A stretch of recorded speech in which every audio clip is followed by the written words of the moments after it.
गाड़ी चेक करो अच्छे से। गाड़ी रिवर्स ले। अबे पीछे भी गाड़ी है, जल्दी आगे से निकल।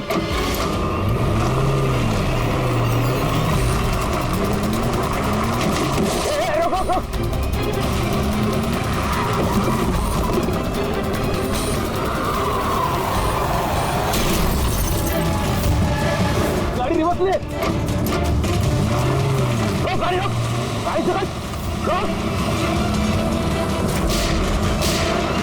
जल्दी से गाड़ी निकालो, पीछे करो इसका। ये लोग नाकाबंदी तोड़कर भागे, जरूर इन्होंने कोई जुर्म किया होगा। हाँ। अगले 5 किलोमीटर तक नाकाबंदी करवाओ।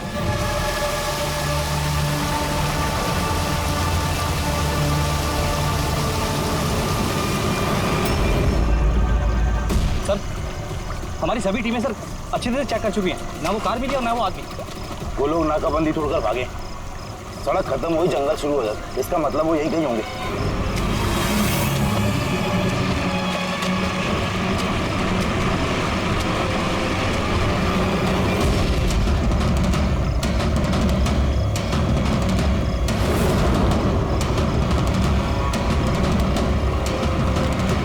वो देखिए, लगता है उन्हीं मुजरिमों का अड्डा है वो।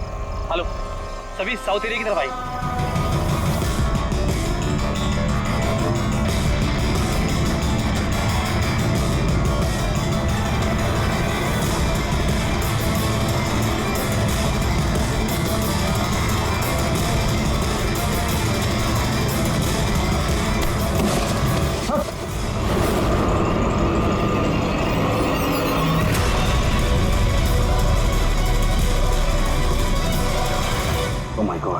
ये तो मर चुका है।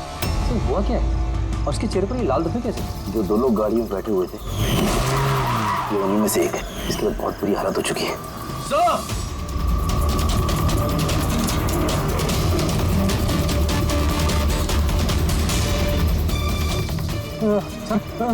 ये तो वही आदमी है, उस लड़के का पार्टनर। पर ये हुआ क्या है सर? वैसे ही निशान है सर। तुम इसे जल्दी से हॉस्पिटल पहुंचाओ, तब तक मैं सीआईडी को फोन करता हूँ। सर, चलिए। Hello CID.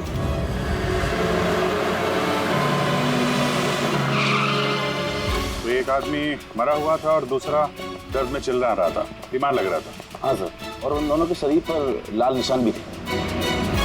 सर, ये हॉस्पिटल से भी बात हुई सर वो दूसरे आदमी के बारे में। तो हॉस्पिटल वालों ने क्या बताया? तो उसकी हालत खराब है सर, उन्हें समझ में नहीं आ रहा उसे हुआ क्या। इसका मतलब उन्होंने अभी तक इलाज शुरू नहीं किया? टेस्ट कर रहे हैं सर, लेकिन पता नहीं क्या हुआ उसे, तो अभी देख रहे हैं। कमाल है यार, क्या होगा उन लोगों को? सर यहाँ इस तरफ।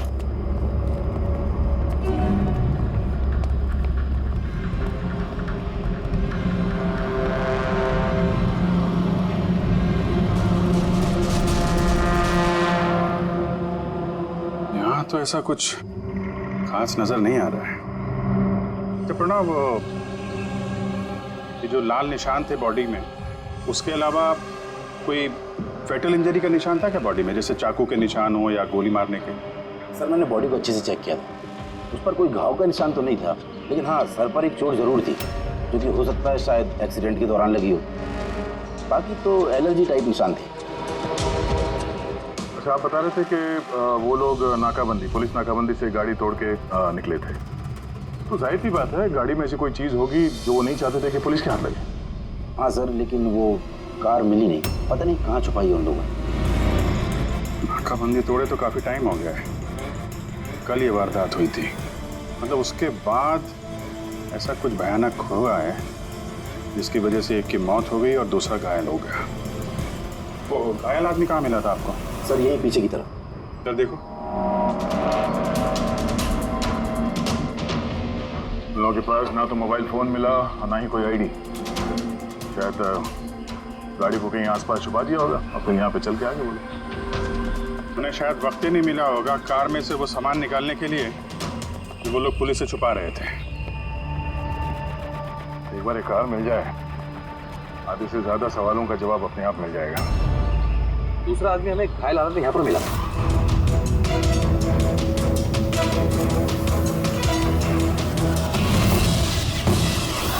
सर,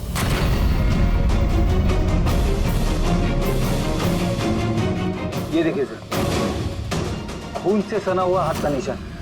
ये देखो, जूतों के निशान भी है। चलो फिर अंदर जंगल में चल के देखते हैं, शायद ये जूते के निशान हमें कार तक ले जाएं। ठीक है, प्रणव, तुम और तुम्हारे बाकी के ऑफिसर्स जंगल की दूसरी तरफ तलाशी जारी रखना। हम लोग यहाँ पर देख के आते हैं। जाओ। ये अजीब हालत है इस लाश की। इसके शरीर पर ये जो पहले धब्बे थे ये लाल थे, लेकिन अब सारे के सारे धब्बे अजीब तरीके से काले पड़ गए। ये देखो, इसके खाल भी निकलने लगे। सर इतने अजीब तरह के निशान है इसके शरीर पर। निशान लाल थे फिर काले हो गए। इससे क्या हो सकता है इसे? माय गॉड, इसके सर के बाल देखो कितने कमजोर हो गए। जरा सा हाथ लगाया तो गुच्छा बाहर आ गया। सर ऐसा कभी ना देखा है ना सुना है। बड़ी अजीब बीमारी है इसे। मुझे लगता है ये कोई बीमारी नहीं है, ये कुछ और ही चक्कर है। कुछ और मतलब? कुछ और मतलब तुम एक काम करो, लैब की सारी लाइट्स ऑफ करो, पता लगेगा। ओह गॉड, सर बॉडी चमक रही है। माय गॉड, इसमें से लाइट कैसे आ सकती है?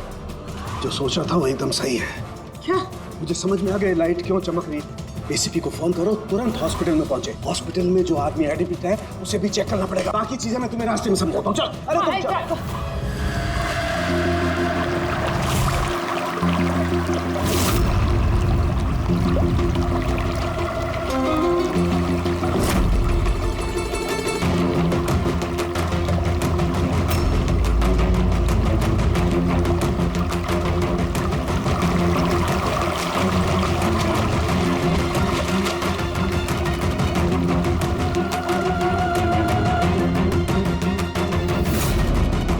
अभिजीत,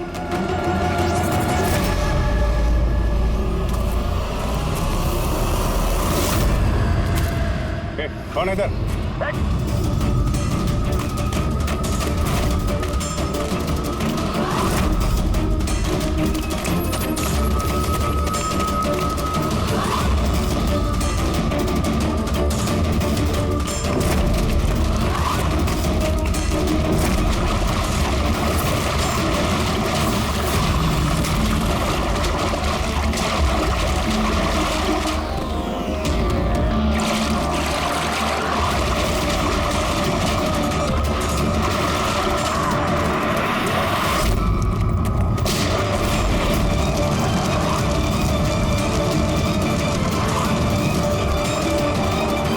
डॉक्टर सोलंकी, आपके कहने पर हमने पेशेंट को इस सिक्योर रूम में शिफ्ट कर दिया। Very good. पर बात क्या है? देखिए, बात मैं थोड़ा आपको बाद में बताता हूँ। फारूक है? हाँ, भैया बस डाउट तो है। अवश्य एक बार चेक कर लो। हाँ ठीक है। कहाँ है? आइए प्लीज कम।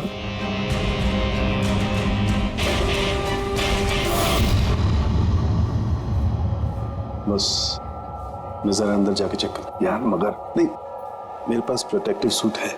ठीक है।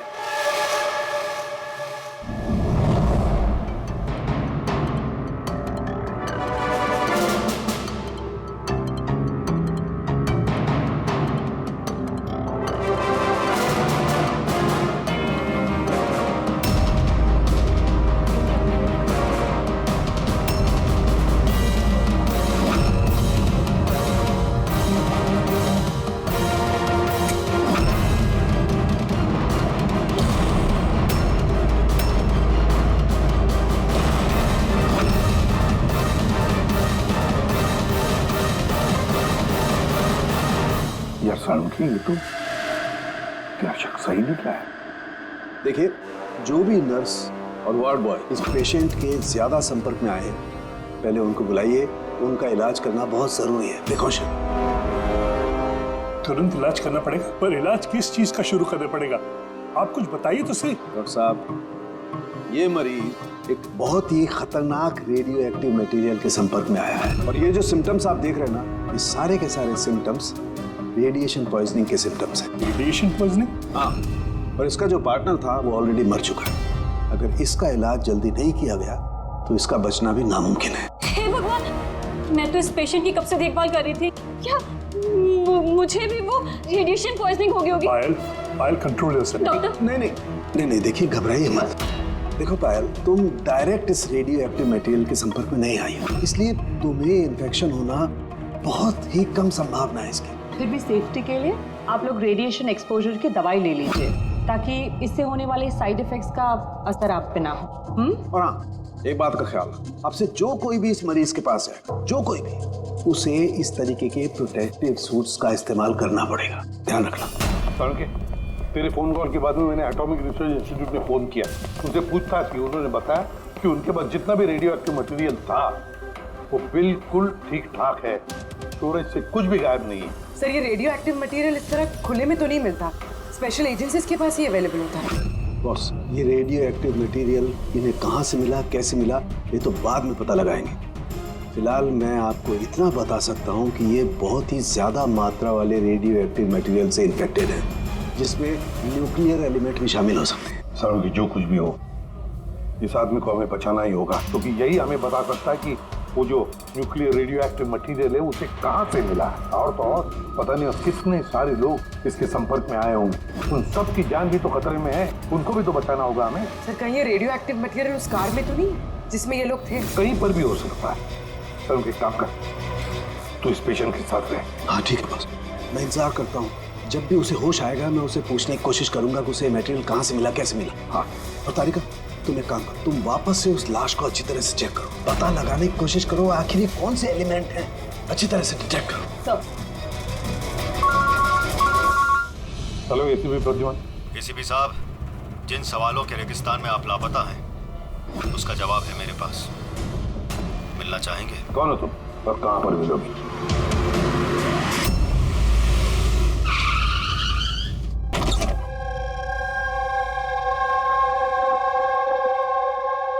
G14 Rukmini apartments. इसकी कोई जरूरत नहीं है एसीपी प्रद्युमन, आपको मुझसे कोई खतरा नहीं है।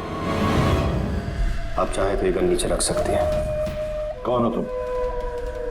Mayank, intelligence bureau officer. Intelligence bureau, और इस तरह से मिलने बुलाते हो? मजबूरी थी, कई मासूमों की जान खतरे में और उन्हें बचाने के लिए जरूरी था कि हम यहाँ इस तरह खुफिया तरीके से मिले। मासूमों की जान की बात करते हो, कहीं ये उस रेडियो एक्टिव? जी हाँ, जब आपने एटॉमिक रिसर्च इंस्टीट्यूशन में कॉल करके इंक्वायरी करनी चाहिए तो हमें वहां से अलर्ट आ चुका था। तुम्हारे पास हमारे सारे सवालों के जवाब? जी हाँ, है तो सही, लेकिन वो टॉप सीक्रेट है। उम्मीद करता हूँ कि सीआईडी द्वारा ये सीक्रेट लीक नहीं होगी। बताओ तो सही। कुछ दिन पहले हमें टिप मिली थी, देश में न्यूक्लियर डिवाइस आया है। हमने बॉम्ब ढूंढने की कोशिश की, लेकिन हमें कुछ पता नहीं चला। हमने ये बात ना ही पब्लिक में बताई, ना ही मीडिया में, क्योंकि हमारे बताने से खौफ का माहौल पैदा हो सकता था। लेकिन हमें जैसे ही पता चला कि इस तरह का केस आपके पास आया तो फौरन चले आए। लेकिन मयंक, ऐसा कोई न्यूक्लियर एटम बॉम्ब, ऐसा कोई डिवाइस कोई गाड़ी में कैसे ले आ सकता है? दरअसल ये न्यूक्लियर डिवाइस मॉडिफाई की गई है, इस तरह से मॉडिफाई की गई है कि ये एक सूटकेस में भी फिट हो जाए। उसका वेट तकरीबन 5 किलो है, या हो सकता है उससे भी कम। इतना छोटा बॉम्ब? छोटा है मैम, लेकिन बहुत भयानक है, आप खुद ही देख लीजिए।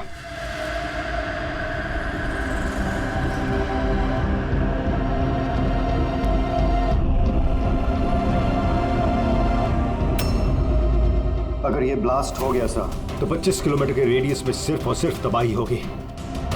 5 किलोमीटर के रेडियस में जो भी इंसान रहते हैं वो तुरंत मर जाएंगे, और 20 किलोमीटर के रेडियस में अगर कोई इंसान बच भी गया तो ये तो अपाहिज हो जाएगा या मेंटली रिटार्डेड हो जाएगा। भगवान ना करे ये बॉम्ब ब्लास्ट मुंबई में हो जाए तो मुंबई की क्या हालत होगी आप सोच भी नहीं सकते। मयंक, जब तक हम लोग हैं, जब तक ये सीआईडी है, तब तक इस शहर को कोई कुछ नहीं कर सकता, ना हम कुछ होने देंगे। इस न्यूक्लियर बॉम्ब को हम ढूंढ निकालेंगे।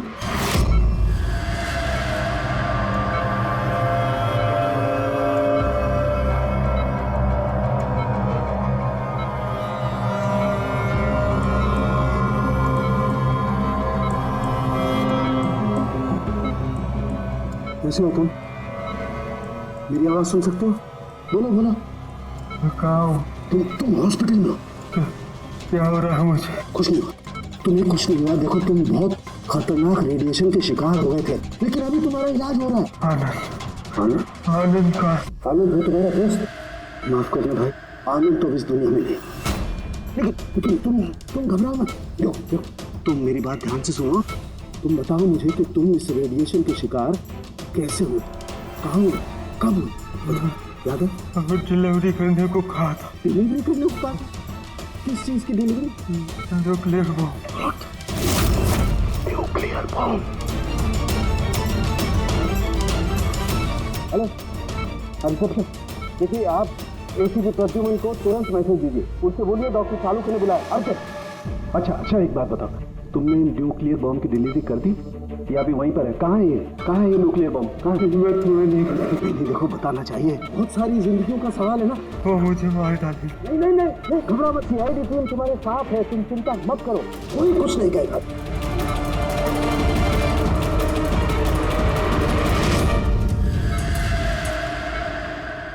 Oh God.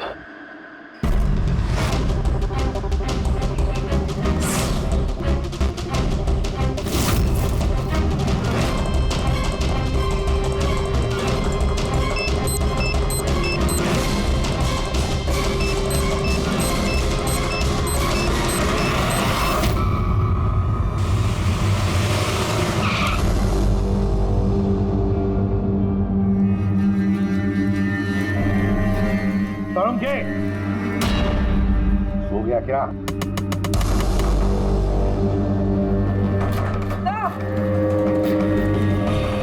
मुझे कुछ गड़बड़ लगती है, मैं अंदर जाके देखता हूँ।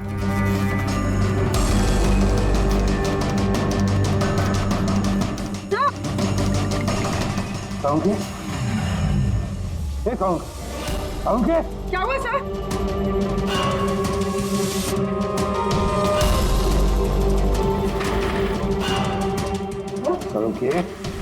सालुंखे, कुछ बोल तो सही। हाँ बोल। सर ये होश में, लेकिन कुछ बोल नहीं पा रहे हैं। जल्दी से डॉक्टर को बुला। तारीखा कहाँ है? हाँ। सालुंखे बताना यार, सालुंखे। सर आपको मेरी आवाज आ रही है? सर ये तो स्ट्रोक के सिम्टम्स है। Doctor Somesh, doctor Salunkhe has suffered a stroke. Sister, emergency room का बंदोबस्त करो राइट नाउ। चलो देखिए, चलो जल्दी। अभिजीत, गाड़ी में रेडिएशन तो है मगर काफी कम है, मगर बॉम्ब का नामो निशान नहीं। मतलब बॉम्ब निकाल लिया गया गाड़ी से। सर, वो आदमी जो गाड़ी के पास खड़ा था, उसे तो उसके गैंग के लोगों ने मार दिया, फिर ये बॉम्ब कहाँ गया? गैंग के किसी दूसरे अपराधी ने निकाला होगा। इस गाड़ी का फ्यूल टैंक भी खुला हुआ था। लगता है जब हम लोग यहाँ पर पहुंचे तब वो डायनामिट स्टिक को जलाकर ये गाड़ी को उड़ाने वाला था ताकि कोई सुरागी ना बचे। और बड़ी प्लानिंग की है उन लोगों ने, एक सबूत मिटाते जा रहे हैं। एक बात समझ में नहीं आ रही है सर, वो रेडियो एक्टिव चीज कार में लीक कैसे होगी? शायद उस एक्सीडेंट की वजह से। नाकाबंदी से भागने के बाद इस कार का एक्सीडेंट हुआ था ना, और उसी के बाद वो रेडियो एक्टिव रेडिएशन के सिम्टम्स उन पे होने लगे। पता नहीं वो बॉम्ब इस वक्त होगा कहाँ पे, और न जाने कितने लोग इस रेडिएशन की चपेट में आएंगे। तो जहाँ पर उन्हें वो बॉम्ब पहुँचाना था वहाँ पे बॉम्ब पहुँच गया है, तो हजारों लाखों लोगों की जान खतरे में है। डॉक्टर सालुंखे की तबीयत कैसी है? सर, इन्वेस्टिगेशन तो चालू है इस वक्त। कब तक चलेगी इन्वेस्टिगेशन? सर हमने कुछ टेस्ट किए, सर को एग्जामिन किया, लेकिन अचानक ऐसा स्ट्रोक आएगा कुछ समझ में नहीं आ रहा है।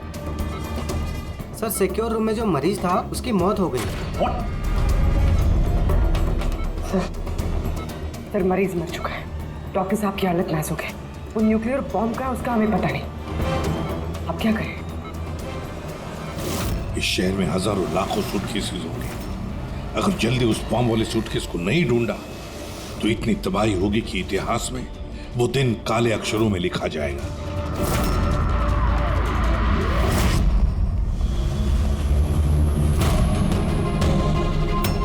कैसी तबीयत है सालुंखे साहब की?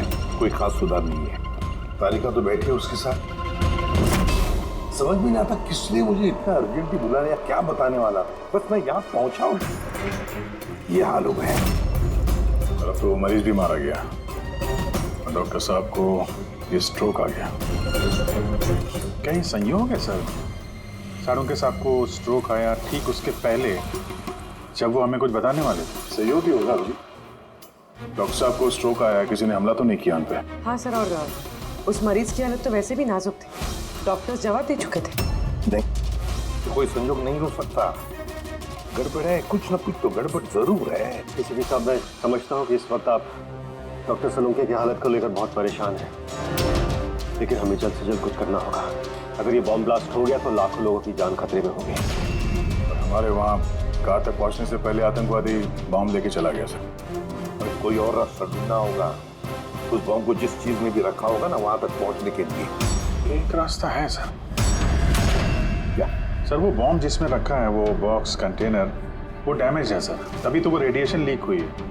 तो सबसे पहले वो आतंकवादी उस बॉक्स को रिपेयर करवाएंगे ताकि रेडिएशन की वजह से उनके दूसरे साथी उससे प्रभावित ना हो। और हाँ, उन्हें जरूरत पड़ेगी लेड की। लेड से ही वो कवर करेंगे उस चीज को, रेडिएशन की लीकेज रोकने के लिए। लेकिन ये काम किसी अहरे गहरे का नहीं, किसी एक्सपर्ट का काम है। ये किसी जानकार आदमी का जो रेडियो एक्टिव मटेरियल के साथ काम कर सकता है, जो जानता है इसके बारे में ये सब। सर, खबरियों को काम पे लगा देते हैं, पता करते हैं कि ऐसा कौन कौन है ब्लैक मार्केट में जो इस तरह का खुफिया काम करता है। साहब, मेरे को मालूम पड़ा कि विकी की लाश मिली इसी गैरेज में। नाम काफी खराब था साहब उसका इस सब मामले में, और इस कंटेनर को इसी ने बनाया होगा शायद। पॉइंट ब्लैंक गोली मारी है, कोल्ड ब्लडेड मर्डर। वो आतंकवादी आए थे यहाँ पे लेड कंटेनर बनवाने, और जैसे उनका काम हो गया, मार के निकल गया। दिन दहाड़े एक आदमी का खून हो जाता है, ऐसे कैसे हो सकता है कि किसी ने देखा ना हो, कुछ सुना ना हो? खून होते हुए तो किसी ने नहीं देखा, लेकिन एक गवाह है जिसने सबसे पहले लाश को देखा। तो बुलाइए उसको। जतिन, ये सीआईडी ऑफिसर हैं। जब तुमने ये लाश देखी तो क्या दुकान के आसपास किसी और आदमी को भी देखा था क्या? हाँ साहब, दुकान से बाहर आते हुए एक आदमी को देखा था। उस वक्त मैं सड़क के उस पार था। उस आदमी के जाने के 5 मिनट बाद जब मैं वापस आया तो देखा कि विकी की लाश यहाँ पड़ी हुई थी।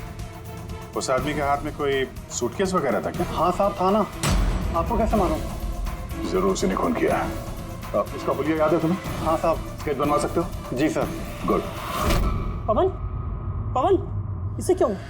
पवन उठो, नर्स, नर्स, डॉक्टर को बुलाओ जल्दी। पता नहीं इसे क्या हो गया। प्लीज। डॉक्टर, डॉक्टर, क्या हुआ? डॉक्टर साहब देखिए, पता नहीं इसे क्या हो गया। Oh God, इसे भी स्ट्रोक हुआ है। एक काम करो, डॉक्टर तारिका को बुलाओ अभी का भी। एक काम करो, इसको रूम में शिफ्ट करो। चलो। डॉक्टर तारिका, डॉक्टर तारिका, डॉक्टर तारिका, सुन रही हैं आप मुझे? डॉक्टर। Oh my God, इसे भी स्ट्रोक आया। This is unbelievable. ये हो क्या रहा है? एक के बाद इन सबको स्ट्रोक आ रहा है। समझ में नहीं आता, 3 हट्टे कट्टे लोगों को एक साथ स्ट्रोक कैसे आ सकता है? नहीं नहीं नहीं, कुछ ना कुछ तो गड़बड़ जरूर है, कुछ ना कुछ तो गड़बड़ है। सर, कोई आर्टिफिशियली स्ट्रोक कैसे करा सकता है? डॉक्टर सुबह, तो ये रेडिएशन की वजह से तो नहीं? रेडिएशन पॉइजनिंग की वजह से स्ट्रोक नहीं हो सकता। और वो जो वार्ड बॉय है, वो तो पेशेंट के पास आया भी नहीं था। ये वार्ड बॉय आपको बेहोश मिला था ना? जी। कहाँ? सप्लाई रूम में। सप्लाई रूम, पकड़, रेडी।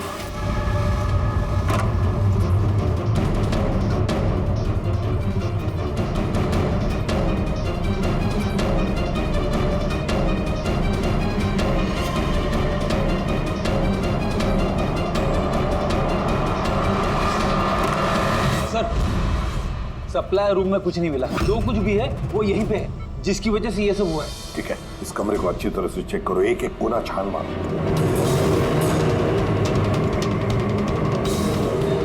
रेडी? मैट्रेस के नीचे देखो।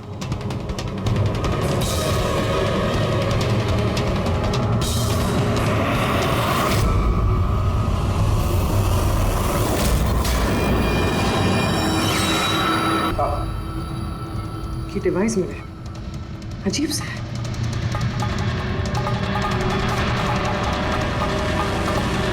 डॉक्टर साहब जी, क्या ये किसी मेडिकल एप्रेटिस का हिस्सा? ये तो मैंने कभी देखा ही नहीं। ये हॉस्पिटल का इक्विपमेंट है ही नहीं। तो फिर क्या हो सकता है? क्या मैं इसे देख सकता हूँ? बिल्कुल।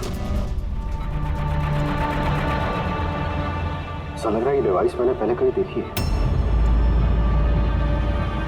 राइट, स्पेशल फोर्सेस में यूज किया जाता है इस डिवाइस को। If I am not wrong इसे न्यूरल डिस्ट्रप्टर कहते हैं। न्यूरल डिस्ट्रप्टर मतलब? देखिए, हमारा शरीर तभी काम करता है जब दिमाग कोई सिग्नल देता है उस शरीर को काम करने के लिए, जैसे उठना, बैठना, खाना पीना या फिर बातें करना। और ये सिग्नल आता है न्यूरॉन्स के जरिए, और ये डिवाइस दिमाग और शरीर के सिग्नल को कैंसिल कर देता है, डिस्टर्ब कर देता है। और अगर ऐसा होता है तो फिर शरीर दिमाग का इशारा समझ ही नहीं पाता है, जैसे लकवा मार जाता है शरीर को। ऐसा लगता है जैसे स्ट्रोक हो गया, लेकिन दरअसल वो स्ट्रोक होता नहीं, सिर्फ टेम्परेरी इफेक्ट होता है। मयंक, अगर ये डिवाइस हम यहाँ से दूर ले जाए तो क्या इसका असर कम हो सकता है? जी बिल्कुल, है ना? रेडी?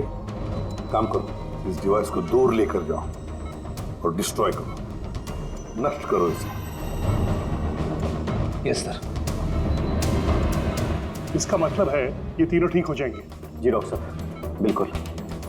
लेकिन अगर हम लोग यहाँ पर और ज्यादा देर रुकते हैं तो इसका असर हम पर भी हो जाता है। अच्छा, तो इसीलिए इस चीज का असर तारिका और साळुंखे पर हुआ। इसका मतलब है इसका असर वार्ड बॉय पे इसीलिए हुआ था क्योंकि वो 1 घंटा उस कमरे में था जो इस कमरे के बाजू में है। एग्जैक्टली डॉक्टर साहब। अब क्योंकि ये डिवाइस हमने डिस्ट्रॉय कर दी है तो अब तीनों जल्दी होश में आ जाएंगे। मगर ये डिवाइस यहाँ रखा किसने होगा? उसी आतंकवादी गैंग में से किसी थी। वो गैंग जानती है कि डॉक्टर साळुंखे के पास कोई जरूरी इंफॉर्मेशन है, तो बस उसी लिए ये डिवाइस यहाँ लाकर लगा दिया ताकि साळुंखे की हालत हो जाए।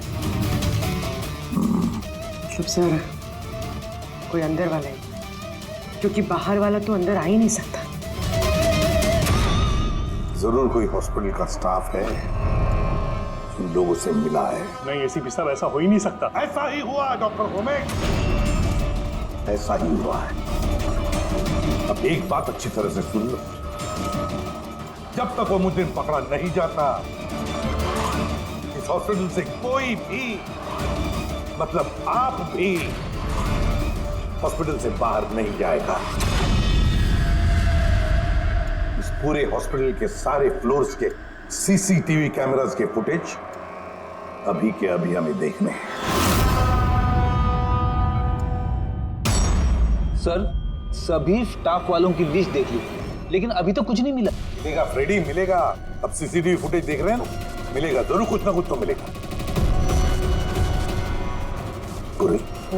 पॉज करो। पता नहीं क्यों मुझे ऐसे लग रहा है मैंने देखा है इसे, जाना पहचाना सा चेहरा है। कौन कौन? यस, ये देखो, यही आदमी है वो। ये दया अभिजीत ने जो स्केच बनवाया ना, यही है वो। देखो, विकी का खून करने के बाद जो बॉम्ब वाला ब्रीफकेस लेकर गया था। सर, ये नर्स कौन है और ये क्या बात कर रहे हैं आपस में? ये तो मुझे पता नहीं, लेकिन एक बात तो पक्की है कि इस हॉस्पिटल के स्टाफ में से जो भी कोई मुजरिमों के साथ मिला है ना, ये नर्स है वो। सर, ये नर्स तो पायल है। ये पायल का है, बुलाइए उसे। सिस्टर, पायल का है, उसे अभी कभी बुला। पायल तो काफी देर से दिखी ही नहीं हॉस्पिटल में।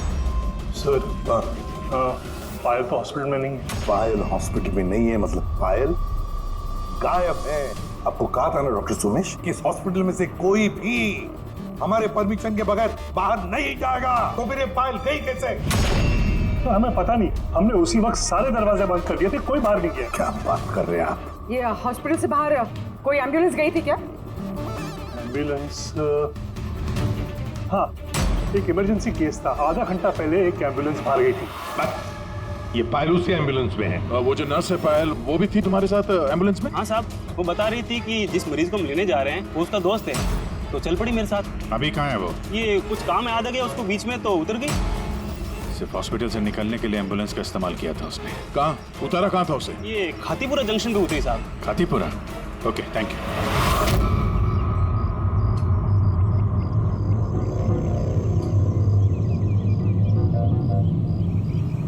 अरे सुनना भाई साहब, इस लड़की को देखा है क्या? 1 घंटे पहले यहाँ पे नर्स का ड्रेस पहना हुआ था इसने। हाँ साहब, मैंने इसको देखा है। मेरे रिक्शे में आई थी। अभी आधे घंटे पहले मैं इसको 5 बत्ती सिग्नल के पास छोड़ा था। Thank you. 5 बत्ती सिग्नल वहां कहाँ गई होगी है? ये देखो, जरूर आसपास कहीं भीड़ भाड़ वाले इलाके में ही जाएगी। ये बॉम्ब फटने के बाद ज्यादा से ज्यादा लोगों को नुकसान पहुंचना चाहिए। मॉल, ये मॉल में ही गई होगी। 5 बत्ती के सिग्नल पे ही तो है, और आज संडे बहुत ज्यादा भीड़ है।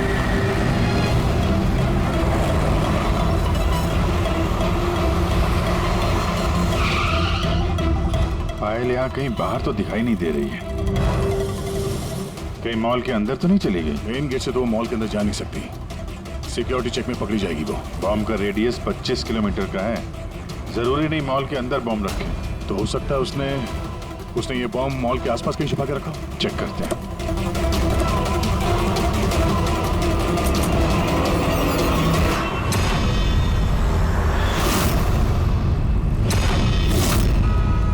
इसके साथ तो वही आदमी है, स्केच वाला।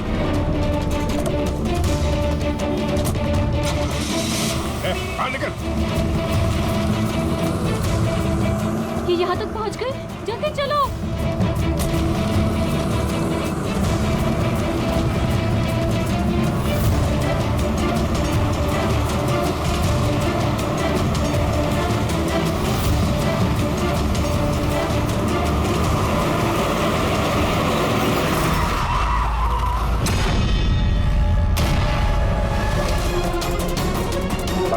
खेल खत्म तुम लोगों का। बैग दे। ले लो। और कोई फायदा नहीं है, मैंने बॉम्ब को एक्टिवेट कर दिया है। 1 घंटे में ये शहर भी खत्म हो जाएगा और हम भी मर जाएंगे।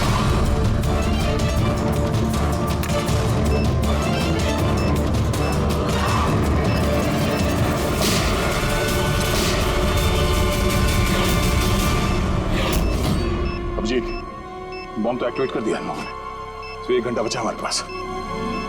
शहर से बाहर चलते हैं। पकड़ो सर।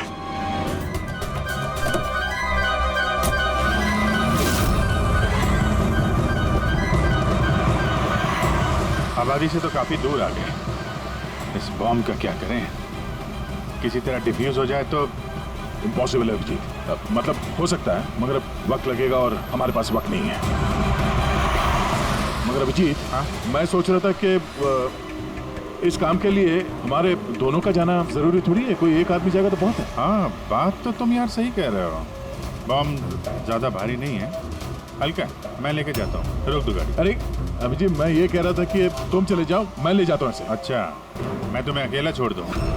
ये नहीं होने वाला था। देखो, मेरे आगे पीछे कोई नहीं है, मेरे पीछे कोई रोने वाला है नहीं, किसी को कुछ फर्क नहीं पड़ता। हाँ, मेरे पीछे तो पूरी फौज खड़ी हुई है। अरे मेरे आगे पीछे कौन है? आगे किसने देखा और पीछे का मुझे याद नहीं। क्या बात कर रहे हैं यार?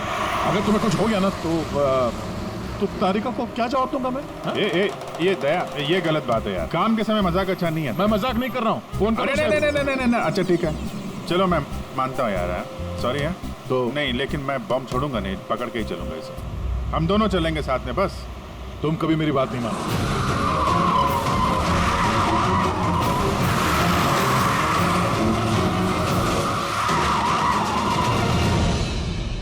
क्या हुआ? लगता है टायर में कुछ प्रॉब्लम है। ये पीछे वाले टायर में से चेक करो। इसी समय होना था ये भी। संभल गए।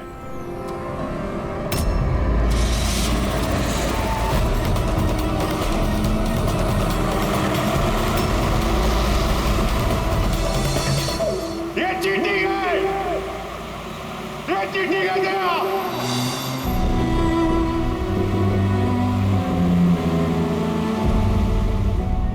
ये चीटिंग है।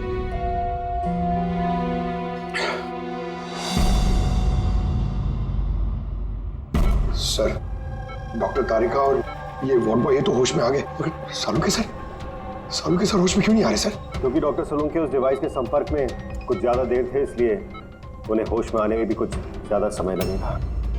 नहीं, जल्दी से जल्दी होश में लाना ही पड़ेगा, क्योंकि सालुंके के पास कोई इंपॉर्टेंट इंफॉर्मेशन है और इसीलिए तो ये सब हुआ है। आतंकवादियों ने ये किया है। बस सर, किसी भी तरह अभिजीत सर और दया सर उस बॉम्ब को डिफ्यूज कर दे, नहीं तो। अभिजीत, दया सर, मैं और दया वो बॉम्ब लेके शहर से बाहर जा रहे थे। लगता है टायर में कुछ प्रॉब्लम है। ये पीछे वाले टायर में से चेक कर। दया ने मुझे संभल के गाड़ी से बाहर निकाल दिया और खुद निकल पड़ा है सुसाइड मिशन पे। और तुमने उसे जाने दिया? उसने धोखे से उतार दिया मुझे। अभिजीत सर, ऐसा मत कहिए। इसका मतलब दया सर वापस नहीं आएंगे। एक फ्रेडिक, कुछ नहीं होगा दया को, कुछ नहीं होगा उसे। वो एक सीआईडी ऑफिसर है, समझे? उसे बचाने के लिए हम रास्ता ढूंढ निकालेंगे, हम ढूंढेंगे रास्ता। रास्ता तो एक ही है सर, वक्त रहते किसी तरीके से उस बॉम्ब को डिफ्यूज कर दिया जाए तो। लेकिन बॉम्ब को डिफ्यूज वही आतंकवादी करेंगे जिन्होंने उस पर पासवर्ड डाला है, और सारे के सारे मारे जा चुके हैं।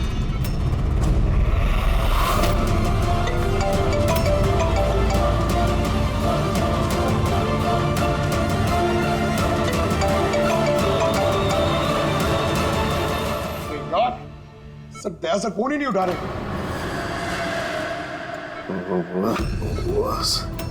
ओके, ओके, तू ठीक तो है? हाँ? Nuclear bomb. बम? क्या जानता है, बता। क्या बताने वाला था तू मुझे? जल्दी बता। पासवर्ड।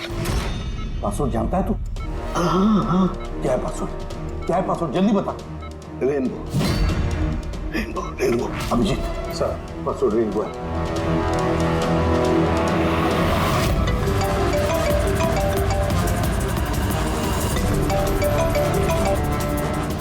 बेल बज रही है लेकिन फोन नहीं उठा रहा। यहाँ पे दया मैसेज भेज के देखो।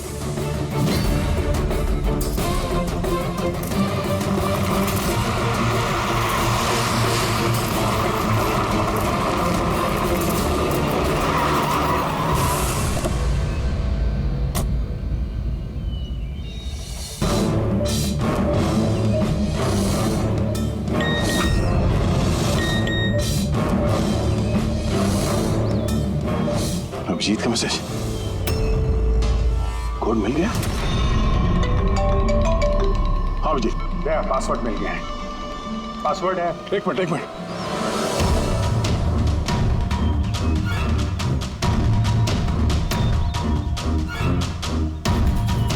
अभिजीत बोलो क्या कोड है? रेनबो। रेनबो? कीपैड में अल्फाबेट्स नहीं है, सिर्फ नंबर्स है। अल्फाबेट नहीं है यार, ऐसा कैसे हो सकता है? उसमें देखो ना, कहीं होगा अल्फाबेट के लिए जगह।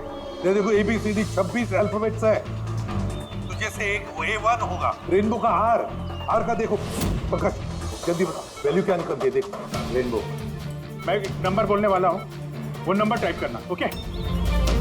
अरे टाइम नहीं है सर। ये बनता है सर। दया, ये न्यूमेरिकल नंबर दे रहा हूँ, उसको टाइप करना। कौन सा नंबर? 18। एक मिनट। हाँ बोलो। 18 19 19 14 14 15 523। नहीं अभिजीत, बॉम्ब डीएक्टिवेट नहीं हुआ। क्या हो सकता है ठीक से टाइप ना हुआ? फिर से ट्राई करो। हाँ अभिजीत, ठीक से डाला, जल्दी बताओ यार। 6 मिनट 23 सेकंड बचे हैं बस। 18 19 19 14 29। अरे अभिजीत कुछ नहीं हो रहा है यार, वो कीपैड का बटन दबाता हूँ तो म्यूजिकल ट्यून बज रहा है बस, और कुछ नहीं। ये म्यूजिकल आवाज कैसी? कहीं पासवर्ड म्यूजिकल तो नहीं? रेनबो एक मोबाइल ट्यून है ना? जरा देखो। हाँ, टोन। जल्दी करो यार, टाइम नहीं है। एक सेकंड। ये क्या है? सुनाओ। दया ये ट्यून सुनो और उसमें ये ट्यून को डालने की कोशिश करो। अभिजीत, ये म्यूजिक तो यहाँ ये कीपैड में बज रहा है। ये सुनो, ये 1 2 3 4 5 6 नहीं, ये 5 नंबर तक एक ही म्यूजिक बज रहा है। उसके बाद ये म्यूजिक चेंज होता है। ये सुनो, 6 7 8 9। नहीं दया ध्यान से। 5 तक ट्यून है, उसके बाद ड्रम की आवाज है। 5 तक जो है ना, 1 2 3 4 5, वहां तक जो ट्यून है उसको ट्राई करो। यार मैं कोई म्यूजिशियन हूँ क्या? मुझे कुछ समझ में नहीं आ रहा है। ये क्या है? क्या ये ट्यून? यार दया ऑप्शंस ट्राई करो। 1 2 3 4 5 है, 5 4 3 2 1 करो, 1 3 5 5 4 3 2 1, कुछ भी रैंडम करो, रैंडम। अरे कर तो रहा हूँ यार। दया ट्राई करो, कुछ करो। सर कोशिश कर रहा हूँ सर, ये कुछ जम नहीं रहा है। नहीं हो रहा अभिजीत सर, ये नहीं हो रहा सर। 40 सेकंड बचे हैं सर। कोशिश करो यार, हम लोग हैं साथ में तुम्हारे।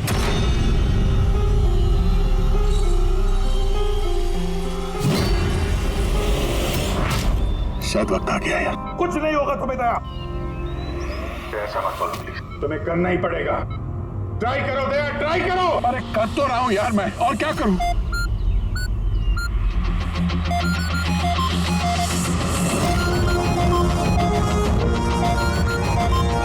टाइम खत्म हो गया सर।